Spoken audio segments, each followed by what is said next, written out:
Hi there, Danielle McCarthy here from Mind Potential Psychology. So today I wanted to talk to you a bit about sleep. I have talked a lot about sleep in the past, and there's a few videos out there of me talking about sleep and some tips. However, it does continue to be an ongoing dilemma for a lot of people, so I thought I would talk a little bit more about it and give off some useful tips to help you if you are experiencing sleep difficulties.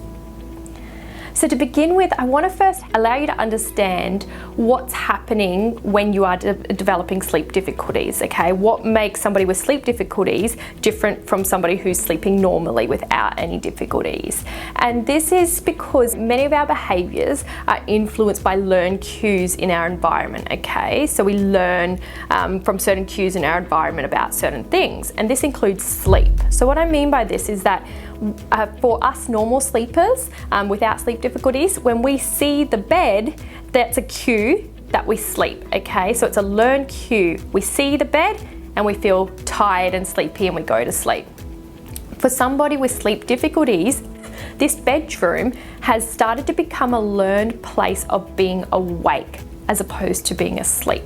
Okay, and this is how sleep difficulties worsen and worsen and worsen, and eventually you can get insomnia. Okay, so instead of the bedroom and the bed being a place of sleep, it becomes cued as a place of being awake.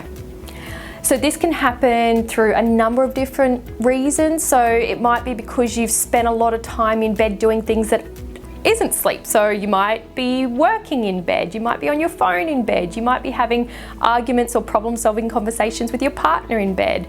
You might be trying to go to sleep when your partner does versus when you're actually tired. So then you end up lying in bed awake instead of going to bed when you're tired.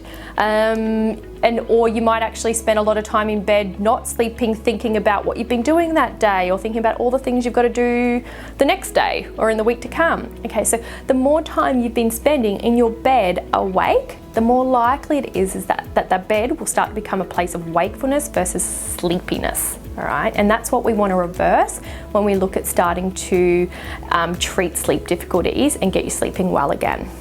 So to help you out with this, I'm going to give you off some common tips that I recommend to people that they've found really useful to start turning sleep difficulties around.